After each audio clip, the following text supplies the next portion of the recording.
Hello everyone, तो welcome back to my channel.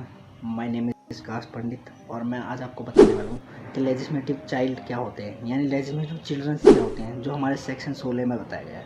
भाई ज़्यादा बड़ा टॉपिक ना है, तो इसके लिए इसकी छोटी वीडियो बनेंगे। अगर इसमें कुछ छूट रहा है या उसमें कुछ गलती होता है तो हमें बता दें। आओ इस वीडियो को शुरू करते हैं। कहने वाले हैं संतान की धर्मजात के बारे में, यानी लेजिस्लेसी ऑफ चिल्ड्रन। इसमें कहीं ना कहीं हमें बात करनी है 16 सेक्शन की।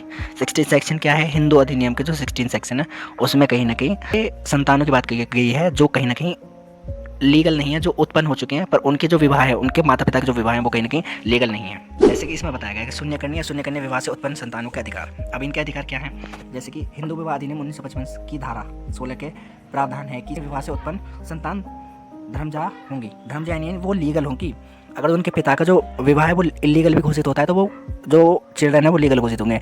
अब इसमें आप छोटी सी बात को सोच के देखो भाई, उनकी क्या दोष है? अगर जो उनके माता पिता गलत तरीके से शादी करते हैं या गलत तरीके से शादी करके संतान उत्पन्न करते हैं तो उसमें उनका दोष क्या है?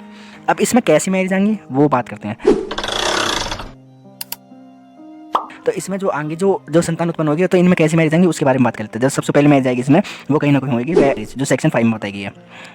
दूसरी क्या है इसमें? वॉइडेबल मैरिज, जो सेक्शन 12 में बताई गई है, और वॉइड मैरिज जो सेक्शन 11 में बताई गई है। सेक्शन 5 में फर्स्ट 4 और 5 जो क्लॉज बताए थे मैंने, आपको याद होगा मैंने पिछली वीडियो में जो बताए थे, अगर इनके द्वारा या सेक्शन 11 या 12 के द्वारा संतान उत्पन्न होती है तो वो संतान कैसी होगी? वो लेजिस्लेसी ऑफ चिल्ड्रन, वो संतान पूरी तरह से लीगल नहीं होगी। और जिनका विवाह टूट गया है या बाइगैमी हुई है वो भी लीगल नहीं होगी। बाइगैमी क्या होता है? बाइगैमी होता है कि एक पहले से तुम्हारे घर में वाइफ है और तुमने उसके बाद जाकर भी एक विवाह कर लिया, उससे संतान उत्पन्न कर ली, तो वो बाइगैमी हो जाता है। अब हम इन चिल्ड्रंस के राइट्स की बात कर लेते हैं। इन चिल्ड्रंस के राइट्स क्या होते हैं? जो भाई पैदा हुए हैं, अभी पैदा तो हो चुके हैं, इन बेचारे की क्या गलती, तो इनके क्या राइट्स होते हैं?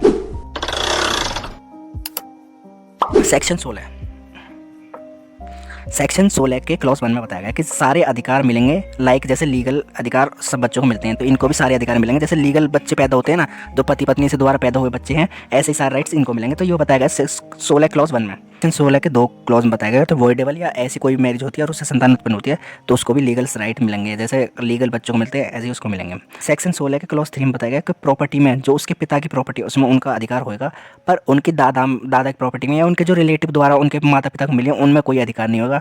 बस उसका पिता की प्रॉपर्टी में अधिकार होगा जो कहीं ना कहीं उनके द्वारा खरीदी गई है या उनको मिली है, उनमें ही अधिकार होगा और किसी प्रॉपर्टी में उनका अधिकार नहीं होगा। जैसे उनके दादा कल को उनके पापा को कोई प्रॉपर्टी देते तो उसमें उनका कोई अधिकार नहीं होगा। अब इसी से रिलेटेड मैं एक केस की बात कर लेता हूँ। केस तो आपको थोड़ा सा ज़्यादा समझ में आ जाएगा। तो इसमें शांताराम बनाम दुर्गाबाई जो 1988 का केस है, तो इसमें बताया गया था कि जो भी बच्चे ऐसे उत्पन्न हुए हैं वो पूर्ण रूप से तो लीगल होंगे, पर उनका अधिकार माता पिता की प्रॉपर्टी में होगा, पर जो उनको रिलेटिव द्वारा संपत्ति मिली है उनके घर वालों ने दी है उसमें उनका कोई अधिकार नहीं होगा।